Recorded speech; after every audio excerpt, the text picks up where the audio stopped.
नमस्कार साथियों, कैसे हैं आप सब। और आप सबका स्वागत है किरण शिक्षार्थी मंच पर।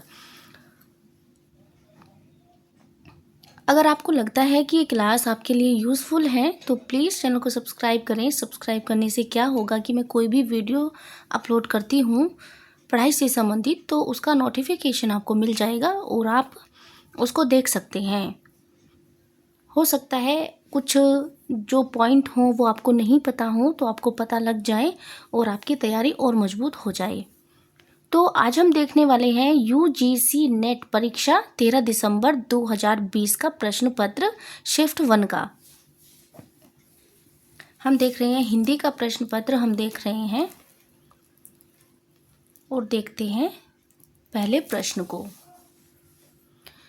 गोरी सोवे सेज पर मुख पर डारे केस, चल खुसरो घर आपने रैन बही चहु देश। उपर्युक्त दोहा अमीर खुसरो ने किस संदर्भ में कहा है? अपने आश्रयदाता के नाराज होने पर, संपत्ति के लूटे जाने पर, हजरत निजामुद्दीन औलिया की मृत्यु पर, अपनी प्रेमिका द्वारा तिरस्कृत होने पर। तो यह जो कहा है अमीर खुसरो ने, यह कहा है अपने गुरु हजरत निजामुद्दीन औलिया की मृत्यु पर। अब इसमें इतनी लंबी व्याख्या दी गई है और बहुत इम्पोर्टेंट है तो उसको हम देखेंगे। अमीर खुसरो आदिकालीन श्रृंगारिक और मनोरंजनात्मक साहित्य के कवि हैं। जन्म एटा जिला पटियाली गांव। असली नाम है अब्दुल हसन यमीनुद्दीन खुसरो। उपाधि है खुसरो सुखन। उपनाम है तुर्क ए अल्लाह है, तोता ए हिंद। ये उपाधि अलाउद्दीन खिलजी ने इनको दी थी। गुरु का नाम है निजामुद्दीन औलिया के शिष्य थे। निजामुद्दीन औलिया के निधन पर इन्होंने कहा था, गोरी सोवे सेज पर मुख पर डारे केस, चल खुसरो घर आपने रैन बही चहु देश।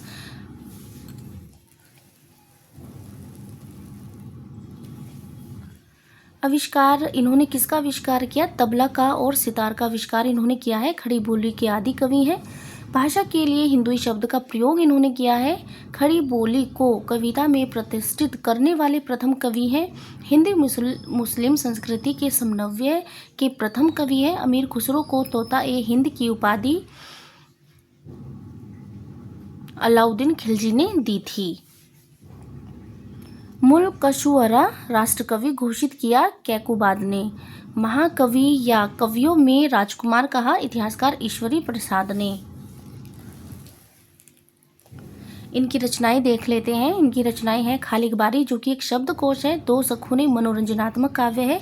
गजल, खुसरो की पहेलियां, मुकरियां, हालात ए कन्हैया। भक्तिपरक रचना कौन सी है? हालात ए कन्हैया।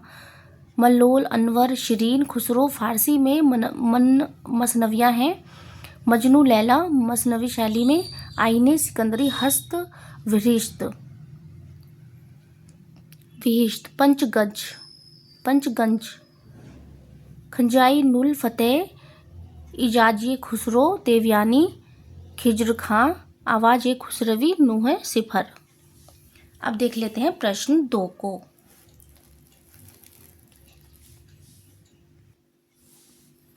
निम्नलिखित भाषाओं को उनके विकास क्रम में व्यवस्थित कीजिए। तो हमें इनको व्यवस्थित करना है कि किसके बाद कौन सी आनी चाहिए। तो सबसे पहले आएगी पहली प्राकृत, फिर है शोरसेनी, फिर है पूर्वी हिंदी और फिर है वर्तमान हिंदी। तो देख लेते हैं यह क्रम हमारा सही है क्या। बिल्कुल ये जो क्रम है हमारा बिल्कुल सही है और इसका आंसर होगा बी। भाषा का विकास हम देख लेते हैं। सबसे पहले है संस्कृत, पाली, प्राकृत, अपभ्रंश, अवहट, पुरानी हिंदी, हिंदी, वर्तमान हिंदी।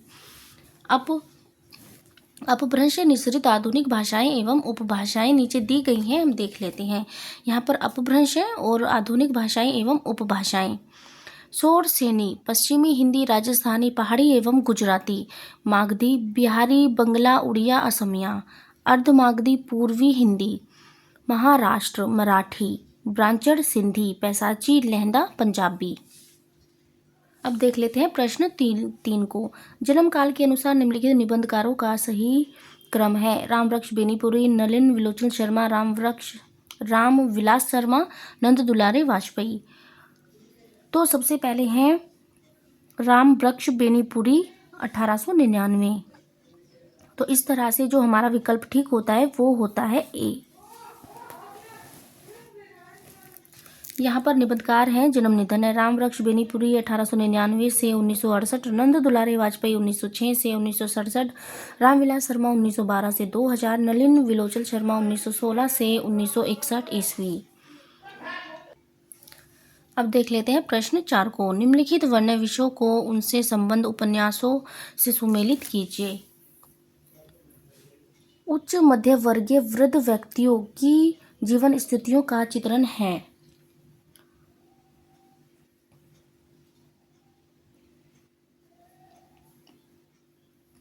तो आगे भी 2 ऑप्शन दिए गए हैं। एक है दलित जीवन की नारकीय वास्तविकता का चित्रण है।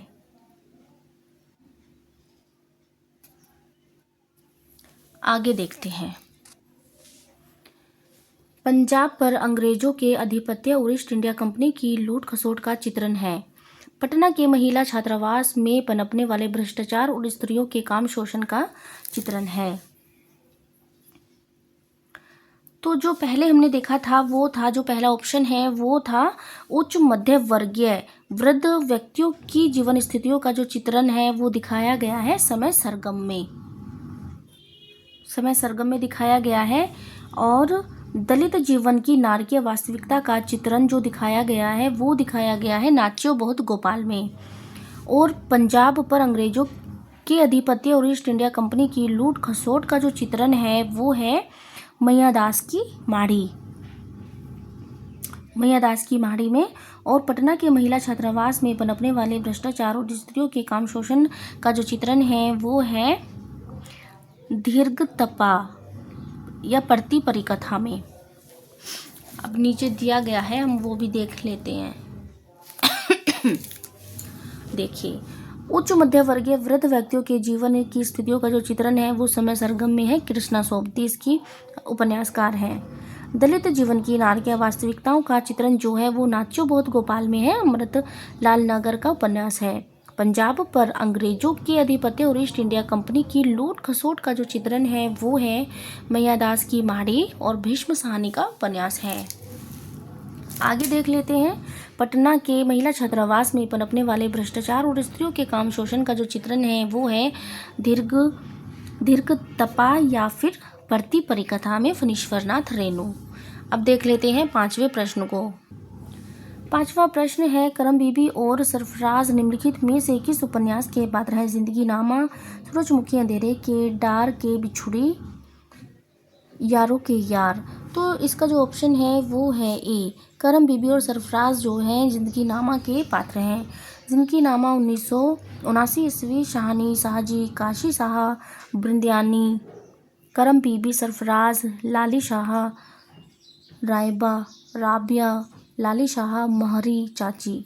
सूरजमुखी अंधेरे के पात्र हैं रति, रतिका, दिवाकर। डार के बिछुड़ी के हैं स्त्री डार के बिछुड़ी जो है वो स्त्री उत्पीड़न की गाथा। मुख्य चरित्र इसका जो है वो पाशो है।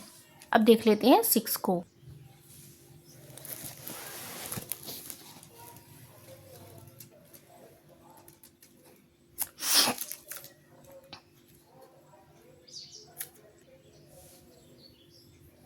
अब देख लेते हैं प्रश्न 7 को।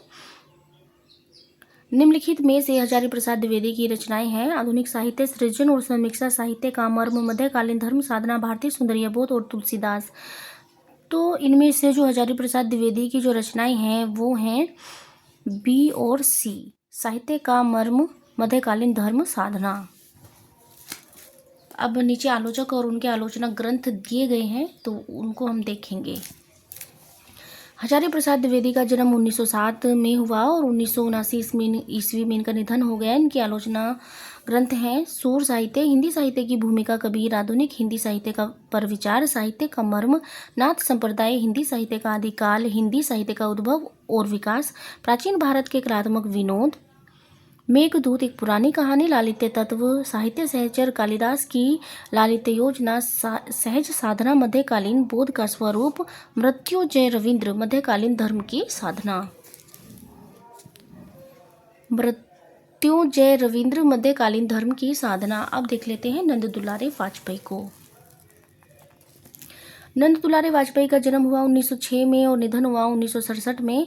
इनकी जो आलोचनात्मक ग्रंथ हैं वो है हिंदी साहित्य 20वीं शताब्दी, जयशंकर प्रसाद, प्रेमचंद, आधुनिक साहित्य, महाकवि सूरदास, महाकवि निराला, नई कविता, कवि सुमित्रानंदन पंत, रस सिद्धांत, साहित्य का आधुनिक युग, आधुनिक साहित्य, सृजन और समीक्षा, रीति और शैली, नया साहित्य, नए प्रश्न। अब देख लेते हैं रामविलास शर्मा को।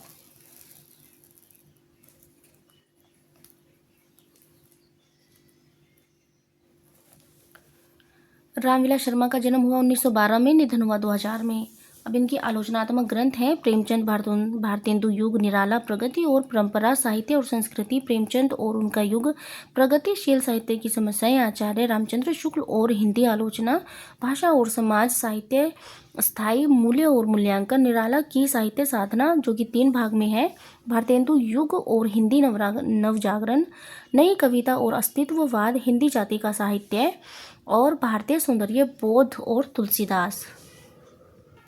अब देख लेते हैं प्रश्न 8 को। निम्नलिखित पाश्चात्य आचार्यों का जन्म वर्ष के आधार पर सही क्रम है। रोला Barthes, Ferdinand de Saussure, Samuel Taylor Coleridge, I.A. Richards.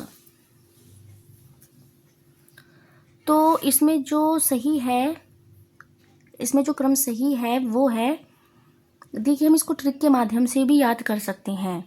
सबसे बड़ा ये है ऐसे, तो पहले ये आएंगे, फिर उससे थोड़ा छोटा हमें कौन सा नज़र आ रहा है, ये आ रहा है, फिर उससे थोड़ा छोटा कौन सा नज़र आ रहा है, ये, और फिर ये। देखते हैं हमारी ट्रिक काम करती है क्या। किसी में ही काम करेगी और किसी में काम नहीं करेगी। कभी आप सोचे कि किसी और में भी लगा ले। ये तो मैं ऐसे पढ़ रही थी तो मुझे ऐसा लगा और फिर वो फिट बैठ गया बस। तो इस तरह से हमारा जो है बी। चलिए देख लेते हैं। हाँ, सैमुअल टेलर कोलरिज 1772 से 1834, फर्डिनांड द सास्यूर 1857 से 1913 ईस्वी, I.A. रिचर्ड्स 1893 से 1979, रोला बार्थ 1915 से 1980। अब देखते हैं प्रश्न 9 को। प्रश्न 9 है, नगर बाहिरे डोंबी तोहरी कुड़ैया छई छोई जाई सो बाह्य नाड़ियाँ, सरहपा, कन्हैपा, लुईपा, डोंबीपा। तो इसमें जो ये पंक्तियां हैं ये हैं कन्हैपा की। अब देख लेते हैं। कन्हैपा, नगर बाहिरे डोंबी तोहरी कुड़ैया छई छोई जाई सो बाह्य नाड़ियाँ, सरहपा, जही मन पवन न संचरही, रवि शशि नाही पवेश, तही वच चित विषाम कुरु, सरेह कहिए उवेश। लुईपा की पंक्ति है, का तरुवर पंच विडाल। डोंबीपा की है, गंगा जमुना मांझे बही रे नाई। अब प्रश्न 10 को देख लेते हैं। प्रकाशन वर्ष के अनुसार निम्नलिखित कहानी संग्रह का सही क्रम बताइए। वांगचू, राजा निर्बंसिया, एक और जिंदगी, यही सच है। तो इसमें जो सही क्रम है वो है बी। पहले है राजा निर्बंसिया, फिर है एक और जिंदगी, फिर है यही सच है और फिर वांगचू।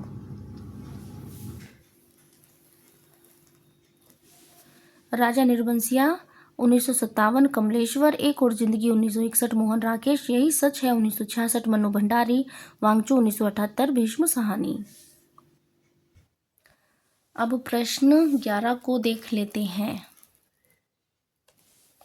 निम्नलिखित में से कौन सी आधुनिक काल की रचनाएं हैं। हमें बताना है कि इसमें कौन सी आधुनिक काल की रचनाएं हैं। तो जो आधुनिक काल की रचनाएं हैं वो हैं उद्धव शतक और भ्रमर दूत। इसमें जो ऑप्शन ठीक है वो है ए, उद्धव शतक और भ्रमर दूत। अब इसकी व्याख्या हम देख लेते हैं। यहाँ पर आधुनिक काल द्विवेदी युग की रचनाएं दी गई हैं। कवि जगन्नाथ दास रत्नाकर, गंगा अवतरण, उद्धव शतक, हरिश्चंद्र हिंडोला, श्रृंगार लहरी, कलकाशी, विरासतक, ऐसे ऑन क्रिटिसिज्म का समालोचनादर्श शीर्षक से अनुवाद। अब देख लेते हैं सत्यनारायण कवि रत्न को। सत्यनारायण कवि रत्न की जो रचनाएं हैं वो हैं ब्रह्मदूत, प्रेम कली, भवभूति के उत्तर रामचरित्र मानस और मालती माधव तथा लॉर्ड मैकाले के अंग्रेजी खंडकाव्य का ब्रज भाषा में अनुवाद है। भक्ति काल 1375 से 1700, सगुन धारा कृष्ण भक्ति शाखा के अष्टछाप्य कवि नंददास की रचनाएं यहाँ पर दी गई हैं। रास पंचाध्यायी, कृष्ण की रास लीला और अनुप्रसादी युक्त साहित्यिक भाषा में वर्णन, अनेकार्थ मंजरी पर्याय कोश है, 228 पद हैं। मान मंजरी अमर कोश के आधार पर लिखा गया पर्याय कोश है। सुदामा चरित्र, श्रीमद् भागवत के कथानक पर सुदामा कृष्ण के सख्य भाव का वर्णन है। रस मंजरी नायिका भेद, 270 पद है। रूप मंजरी लघु प्रेमाख्यान काव्य है। विरह मंजरी नायिका का विरह वर्णन है, इसमें 12 मासा भी है। शाम सगाई, शाम की सगाई 63 पद है। रुक्मणी मंगल विवाह काव्य 90 पद है। भंवर गीत सगुन और निर्गुण पर गोपी और उद्धव का संवाद है। रास सिद्धांत पंचाध्यायी, कृष्ण की रास लीला का वर्णन है। दशम स्कंद भाषा श्रीमद् भागवत के दशम स्कंद का पद्यमय अनुवाद है। प्रेम 12 खड़ी, एक रचना है इनकी प्रेम 12 खड़ी। अब देख लेते हैं प्रश्न 12 को। यह स्थापना वाला प्रश्न है, तो स्थापना है काव्य का आलंबन विशिष्ट व्यक्ति नहीं सामान्य ज्ञान ही हो सकता है। और तर्क है क्योंकि काव्य का केंद्रीय विषय मनुष्य है। तो इसमें जो ऑप्शन है वो एक गलत और आर सही है, एक गलत है और आर सही है। अब इसकी व्याख्या को हम देख लेते हैं। काव्य का आलंबन विशिष्ट व्यक्ति नहीं सामान्य जन ही हो सकता है, यह कथन बिल्कुल गलत है। उक्त कथन गलत है किंतु तर्क सही है। निम्नलिखित में से छत्तीसगढ़ की कौन सी मुख्य रंग शैलियाँ हैं? ख्याल, माच, नाचा, पंडवानी। तो इसमें जो सही है वो है सी और डी। यह ऑप्शन ठीक है।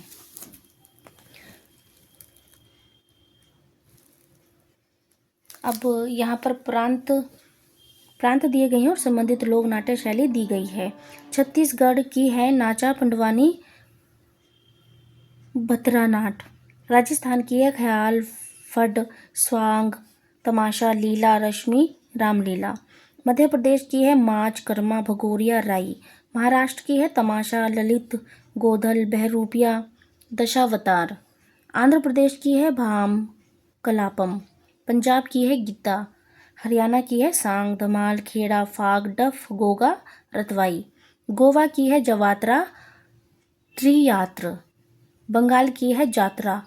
असम की है कीर्तनिया, अंकिया नाट।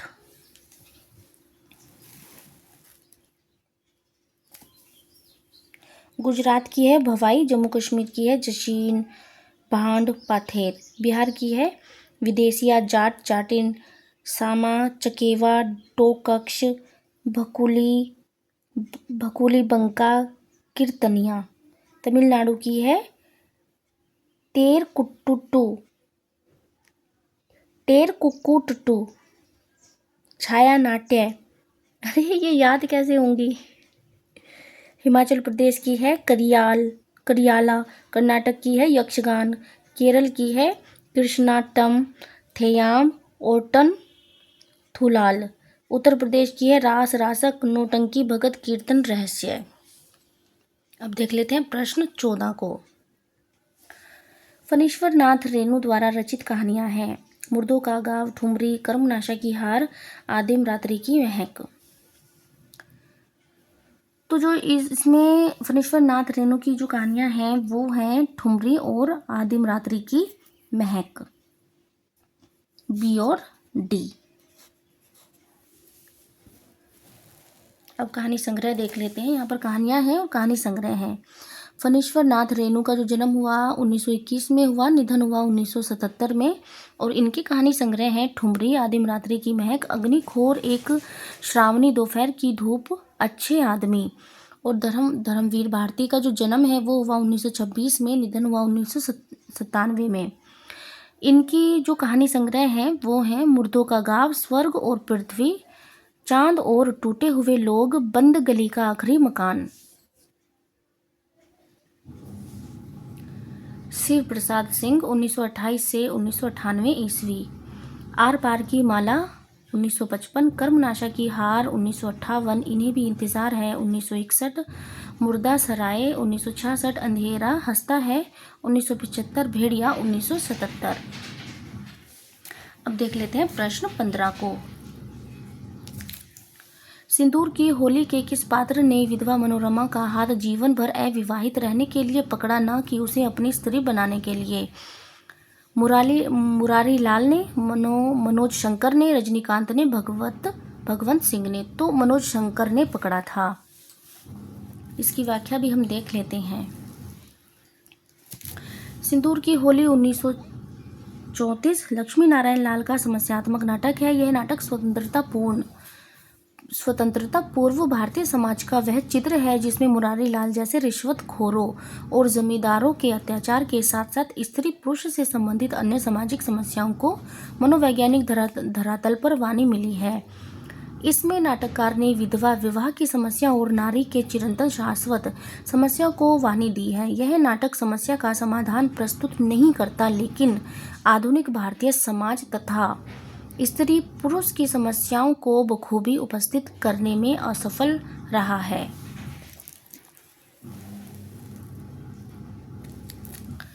सिंदूर की होली महत्वपूर्ण तथ्य है। इसका जो रचना काल है वो है 1934 ईस्वी, अंक 3 है। दृश्य 3 अंकों में, दृश्य स्थल एक ही है, डिप्टी कलेक्टर मुरारी लाल के बंगले की बैठक। प्रथम दृश्य जो है वो 9 बजे का है, द्वितीय संध्या काल और तीसरा रात्रि 10 बजे का, दिन वर्षा काल।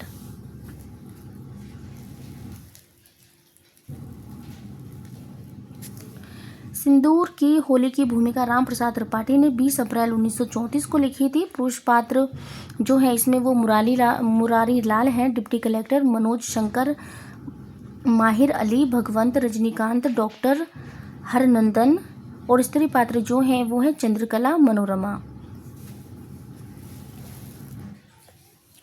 मनोज शंकर मुरारी लाल के मित्र का लड़का तथा आधुनिक युग का प्रतिनिधित्व करने वाला युवक, भावुक होते हुए भी समय और परिस्थिति के अनुकूल आचरण करने वाला पात्र है। पिता की मृत्यु के जब वह 12 वर्ष का था, रहस्य से अनजान, मानसिक द्वंद्व और जीवन यापन करने वाला युवक है। मनोरमा के प्रति चाहत व प्यार रखने वाला युवक है। स्वच्छंद प्रेम का पक्षधर, प्रेम को मन की स्वाभाविक गति मानने वाला,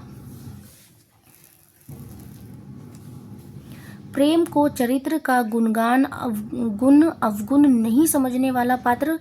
मनोज शंकर का जीवन निराशा, हताशा और असफलताओं की कहानी, परास्त होकर भी चंद्रकला के प्रेम को जीतने वाली शख्सियत है। शिक्षित वर्ग का प्रतिनिधि चरित्र है।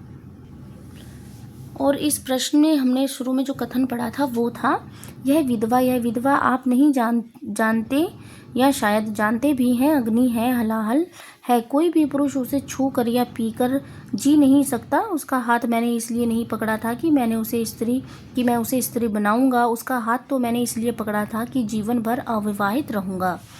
मनोज शंकर का कथन मुरारी लाल से मनोरमा के संबंध में। मुरारी लाल जब मनोज से कहते हैं कि अभी तुमने इस विधवा का हाथ पकड़ा था, इसका क्या अर्थ है, इस पर मनोज कहता है, यह जो ऊपर कथन है ये मनोज बोलता है।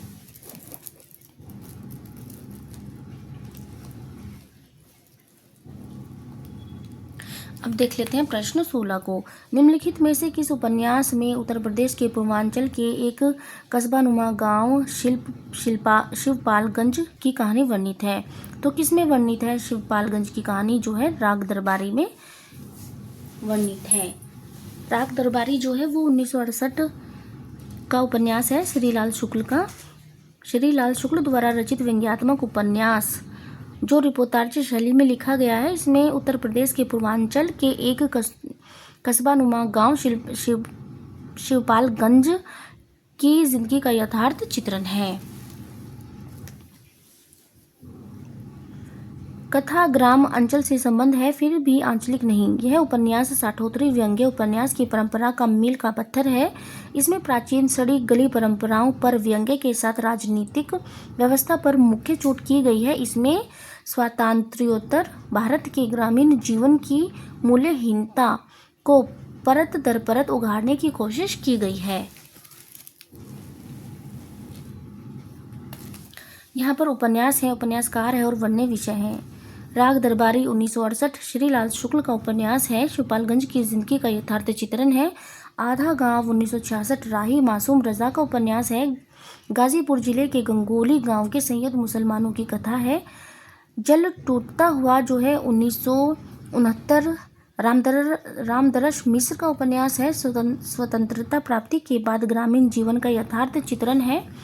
गली आगे मुड़ती है 1974 शिव प्रसाद सिंह का उपन्यास है। युवा आक्रोश का काशी हिंदू विश्वविद्यालय परिसर के संदर्भ में चित्रण है। अब देख लेते हैं प्रश्न 17 को। दूधनाथ सिंह द्वारा रचित कहानी संग्रह है। तो इनके कहानी संग्रह इनके रचित जो है वो है, एक तो धर्म क्षेत्र और निष्कासन, ए और डी इसमें है। जहाँ पर देख लेते हैं, कहानीकार है और कहानी संग्रह है दूधनाथ सिंह 1936 से 2018। इनके जो कहानी संग्रह है वो है सपाट चेहरे वाला आदमी सुखांत, पहला कदम, माई का शोक गीत, नमो अंधकार है, धर्म क्षेत्र, कुरुक्षेत्र, निष्कासन। रामदरस मिश्र 1924। इनके जो कहानी संग्रह हैं वो हैं खाली घर, एक वह, दिनचर्या, सर्पदंश, बसंत का दिन, अपने लिए, आज का दिन भी, एक कहानी लगातार, फिर कब आएंगे, विदूषक। अब देख लेते हैं प्रश्न 18 को। आचार्य क्षेमेंद्र के ग्रंथों के नाम हैं। तो इनके ग्रंथों के नाम जो हैं वो हैं सी और डी, कवि कंठभरण और सुवृत तिलक। तो इसकी व्याख्या हम देख लेते हैं। यहाँ पर आचार्य है, यहाँ पर समय और यहाँ पर ग्रंथ है। आचार्य क्षेमेंद्र 11वीं शती के उत्तरार्ध जो है वो इनका समय है। कवि और इनके ग्रंथ हैं कवि कंठाभरण, सुवृत तिलक, औचित्य विचार चर्चा, दशावतार तिलक। महिम भट्ट 11वीं शती के मध्य भाग के हैं और इनके ग्रंथ हैं व्यक्ति विवेक। दंडी है 7वीं शती, इनके ग्रंथ हैं दश कुमार चरित और काव्य दर्श। अब देख लेते हैं प्रश्न 19 को।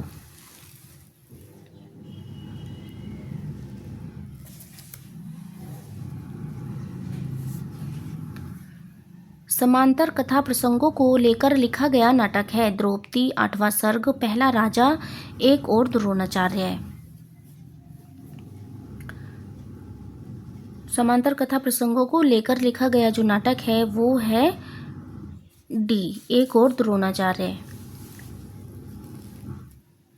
इसकी व्याख्या हम देखेंगे। एक और द्रोणाचार्य 1977 शंकर शेष द्वारा रचित समांतर कथा प्रसंगों को लेकर चलने वाला दोहरे कथानक वाला नाटक है।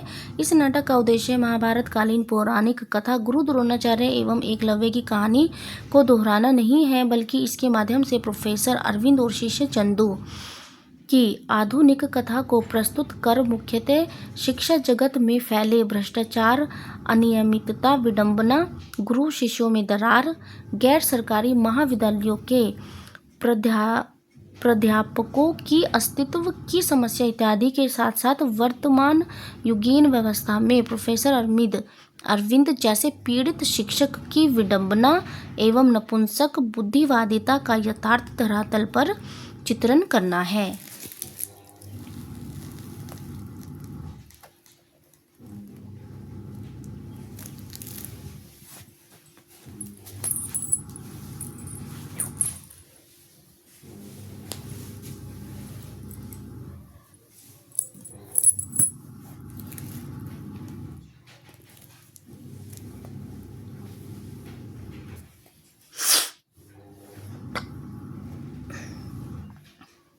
नाटक, नाटककार, वन्य विषय। नाटक है एक और द्रोणाचार्य 1977, शंकर शेष 1933 से 1981। महाभारतकालीन द्रोणाचार्य का पौराणिक मिथकीय चित्रण है द्रौपदी 1972, सुरेंद्र वर्मा 1941। महाभारतकालीन द्रौपदी की मिथकीय रूप से चित्रण है। आठवां सर्ग 1976, सुरेंद्र वर्मा। कालिदास के कुमार संभवम महाकाव्य के 8वें सर्ग पर आधारित है। पहला राजा 1969, जगदीश चंद्र माथुर 1917 से 1978। इसमें इतिहास के माध्यम से नेहरू युग की समस्या का चित्रण किया गया है। महादेवी के साहित्य में कहीं निष्क्रिय दवा नहीं वरन रचनात्मक करुणा का ही भाव वर्तमान है। उपयुक्त पंक्तियां किस आलोचक की हैं? नंद दुलारे वाजपेयी, राम स्वरूप चतुर्वेदी, नामवर सिंह, दूधनाथ सिंह। तो यह जो पंक्ति है यह है राम स्वरूप चतुर्वेदी की पंक्ति है। इसकी व्याख्या हम देख लेते हैं।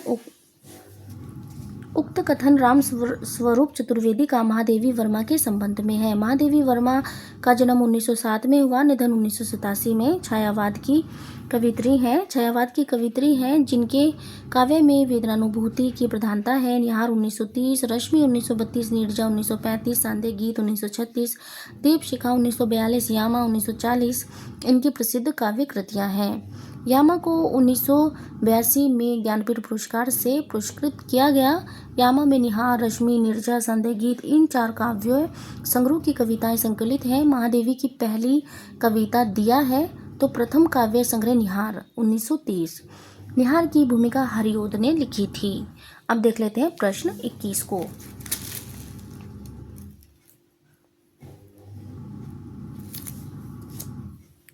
प्रश्न 21 को देख लेते हैं। निम्नलिखित में से कौन सा शब्द तद्भव नहीं है? काज, आखर, कान, वायु। तत्सम शब्द वे शब्द जो संस्कृत से आए हैं और बिना किसी परिवर्तन के जो इसमें तद्भव नहीं है।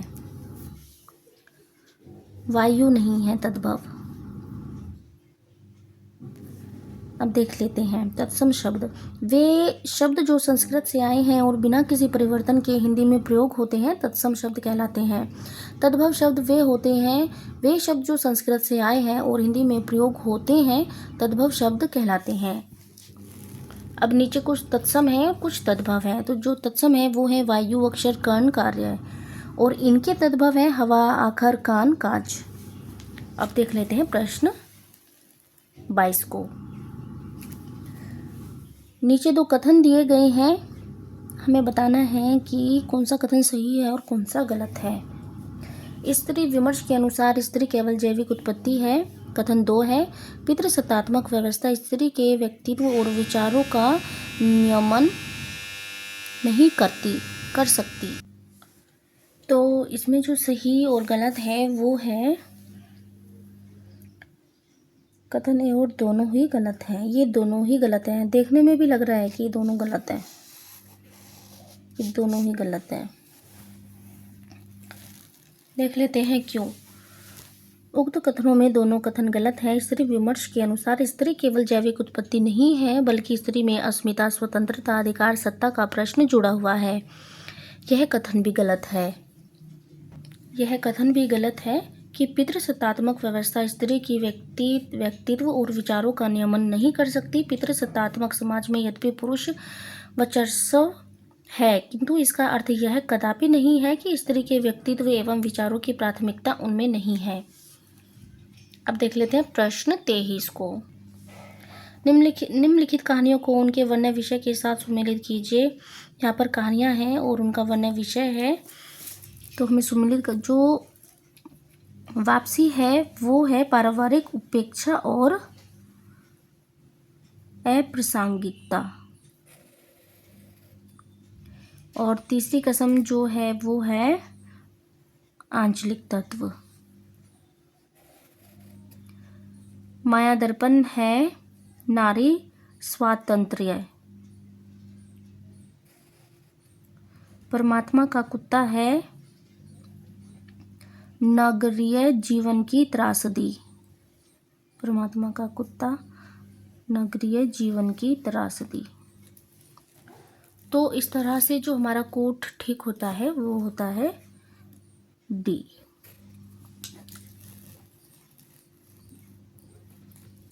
यहाँ पर कहानी है, कहानीकार है, वन्य विषय है। वापसी, उषा प्रेमवदा, पारिवारिक उपेक्षा और अप्रासंगिकता। तीसरी कसम, मारे गए गुलफाम, फणीश्वरनाथ रेणु, आंचलिक तत्व, माया दर्पण, श्रीकांत वर्मा, नारी स्वातंत्र्य। परमात्मा का कुत्ता, मोहन राकेश, नगरीय जीवन की त्रासदी। अब देख लेते हैं प्रश्न 24 को। वस्तु विकास की दृष्टि से अंधा युग के अंकों का सही क्रम है। कौरव नगरी, अश्वत्थामा का अर्धसत्य, पशु का उदय, गांधारी का शाप। तो इसमें जो सही है वो है, सबसे पहले आएगा कौरव नगरी, फिर पशु का उदय, और फिर अश्वत्थामा का अर्धसत्य, और फिर गांधारी का शाप। देख लेते हैं। तो इस तरह से जो हमारा होता है सी ठीक होता है। अब इसकी व्याख्या को हम देखेंगे।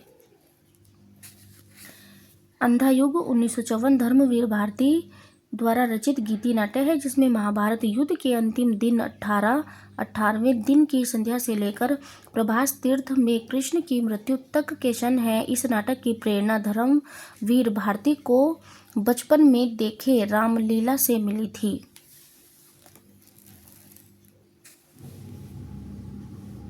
नाटक के अंक, प्रथम अंक है कौरव नगरी, द्वितीय अंक है पशु का उदय, तृतीय अंक है अश्वत्थामा का अर्धसत्य, अंतराल, पंख, पहिए और पट्टियां, चतुर्थ अंक है गांधारी का शाप, पांचवा अंक है विजय, एक क्रमिक आत्महत्या, और समापन जो होता है वो प्रभु की मृत्यु। 25वां प्रश्न है, यशपाल की पर्दा कहानी के पात्र हैं हरगोबिंद, बब्बर अली खां, चौधरी पीर बख्श, शेख जुम्मन। तो इसमें जो सही है वो है बी और सी, बब्बर अली खां और चौधरी पीर बख्श।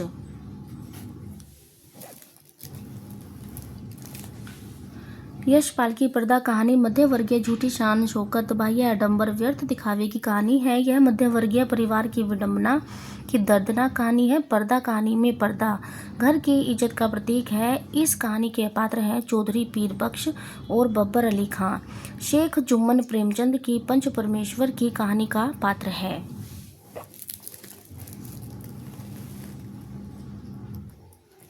अब देख लेते हैं प्रश्न 26 को। मलिक मोहम्मद जायसी की प्रेम कविता हिंदी साहित्य के इतिहास का काल विभाजन और नामकरण करते हुए उपयुक्त नामकरण किस साहित्यकार ने सुझाया है? तो यह तो सुझाया था जायसी की जो प्रेम कविता है वो नाम तो किसने रखा था? जॉर्ज ग्रियर्सन ने रखा था, अब्राहम जॉर्ज ग्रियर्सन। अब देख लेते हैं जॉर्ज ग्रियर्सन का नामकरण व काल विभाजन। काल विभाजन के संबंध में सबसे पहला प्रयास जॉर्ज ग्रियर्सन ने किया। वे काल विभाजन पूर्णतः सफल तो नहीं हो सके, फिर भी यथासंभव प्रयास किया है। उनका काल विभाजन इस प्रकार है: चारण काल 700 से 1300, और दूसरा है 15वीं शताब्दी का धार्मिक पुनर्जागरण, जायसी की प्रेम कविता, ब्रज का कृष्ण संप्रदाय, मुगल दरबार, तुलसीदास, रीति काव्य, तुलसीदास की अन्य प्रवृत्ति, 18वीं शताब्दी, कंपनी के शासन में हिंदुस्तान, महारानी विक्टोरिया के शासन में हिंदुस्तान। अब देख लेते हैं प्रश्न 27 को। निम्नलिखित में से कौन सी भाषा आर्य भाषाओं के अंतर्गत नहीं आती है?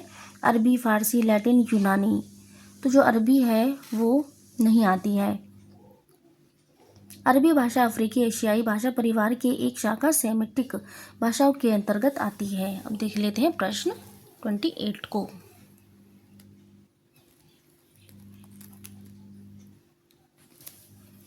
स्कंदगुप्त नाटक में स्कंदगुप्त के उदासीन होने के निम्नलिखित कारणों में से कौन सा कारण सही नहीं है?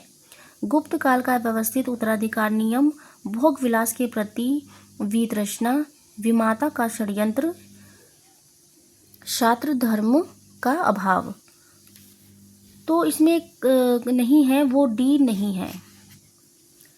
स्कंदगुप्त नाटक 1928 में स्कंदगुप्त अपने ही परिवार में षड्यंत्र और गुप्त कुल के उत्तराधिकारी के अव्यवस्थित नियम, अपनी विमाता के षड्यंत्र के कारण उदासीन रहता है। लेकिन स्कंदगुप्त में छात्र धर्म का अभाव नहीं था, बल्कि वह तो कर्मनिष्ठ और वीर शासक था जो न्याय और त्याग की बात करता था।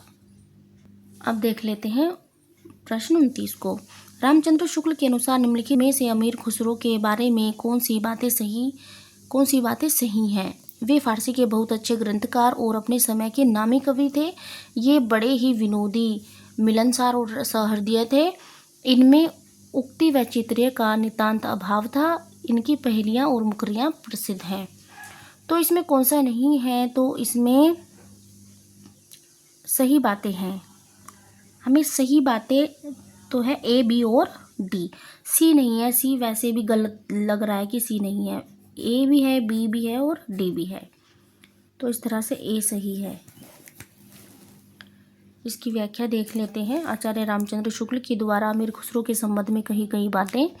पृथ्वीराज की मृत्यु के 90 वर्ष पीछे खुसरो ने संवत 1940 के आसपास रचना आरंभ की। इन्होंने गयासुद्दीन बलबन से लेकर अलाउद्दीन और कुतुबुद्दीन मुबारक शाह तक कई पठान बादशाहों का ज़माना देखा था। ये फारसी के बहुत अच्छे ग्रंथकार और अपने समय के नामी कवि थे। इनकी मृत्यु संवत 1379 में हुई। ये बड़े ही विनोदी, मिलनसार और सहृदय थे। इसी से जनता की सब बातों में पूरा योग देना चाहते थे। जिस ढंग से दोहे, तुकबंदियाँ और पहेलियाँ आदि साधारण जनता की बोलचाल में इन्हें प्रचलित मिली, उसी ढंग से पद्य, पहेलियाँ आदि कहने की उत्कंठा इन्हें भी हुई। इनकी पहेलियाँ और मुकरियाँ प्रसिद्ध हैं। इनमें उक्ति वैचित्र्य की प्रधानता थी। यद्यपि कुछ ऊपर करना भूल जाती हूँ। इनकी पहेलियाँ और मुकरियाँ प्रसिद्ध हैं। इनमें उक्ति वैचित्र्य की प्रधानता थी। यद्यपि कुछ रसीले गीत और दोहे भी इन्होंने कहे हैं। और यह जो बातें हैं ये कही हैं आचार्य रामचंद्र शुक्ल ने हिंदी साहित्य का इतिहास 1929 प्रकरण 4 में। अब देख लेते हैं प्रश्न 30 को। तमस उपन्यास के पात्र हैं कनक, रिचर्ड्स, लीजा, सेल्मा। तो तमस उपन्यास के जो पात्र हैं वो हैं रिचर्ड्स और लीजा, सी। अब इसकी व्याख्या हम देख लेते हैं। तमस 1973 भीष्म साहनी द्वारा रचित विभाजन की त्रासदी पर आधारित घटना प्रधान उपन्यास है। विभाजन के पूर्व की स्थिति का चित्रण है। 5 दिनों की कहानी है। उपन्यास 2 खंडों में विभक्त है। पहला खंड 13 प्रकरण है, दूसरे खंड में 14 से 21। तमस का शाब्दिक अर्थ है अंधकार, अज्ञान। प्रकाशन हुआ था 1973 में। साहित्य अकादमी पुरस्कार जो मिला वो 1975 में मिला। दूरदर्शन धारावाहिक 1986 गोविंद निहिलानी प्रधानमंत्री थी उस समय पर इंदिरा गांधी। इस उपन्यास में अप्रैल सन 1947 की कथा है। पंजाब सांप्रदायिक दंगों की आग में झुलस रहा था। तमस इन्हीं भीषण सांप्रदायिक दंगों की कहानी है जो उनके गृह रावलपिंडी में घटित हुई थी। उपन्यास की जो भाषा है वो हिंदी, उर्दू, अंग्रेजी के मिश्रित रूप वाली है, जिसमें हिंदी भी है, उर्दू भी है और अंग्रेजी के मिश्रित शब्द भी हैं। इस उपन्यास में हम देश की तत्कालीन सामाजिक, और आजकल भी तो हम ऐसी ही भाषा बोलते हैं, उसमें हिंदी भी है, उर्दू भी है। हमें यही नहीं पता कि हम उर्दू के कितने सारे शब्द हम यूज़ करते हैं, और अंग्रेजी भी है। इस उपन्यास में हम देश के तत्कालीन सामाजिक, आर्थिक, राजनीतिक स्थितियां देख सकते हैं। इसमें जो पुरुष पात्र हैं वो हैं नथु, मुराद अली, रिचर्ड्स, लाला लक्ष्मी नारायण, रणवीर, हरनाम सिंह, हयात बख्श, शाहनवाज, देवदत्त, रघुनाथ, जनरैल, मेहता, बख्शी जी, शंकरलाल, किशन सिंह, वानप्रस्थी जी, कश्मीरी लाल। स्त्री पात्र हैं लीजा, बंतो, जसबीर कौर, नथु की पत्नी, लक्ष्मी नारायण की पत्नी अकरा राजो। उपन्यास हैं, उपन्यासकार और पात्र हैं तमस भीष्म साहनी, नथु हयात बख्श। झूठा सच यशपाल। पुरुष पात्र हैं जयदेवपुरी मास्टर, राम लुभाया, असद, सोमराज गिल, सूद जी, डॉक्टर प्राणनाथ। स्त्री पात्र हैं तारा, कनक, उर्मिला, शीलो। अपने अपने अजनबी, अज्ञेय,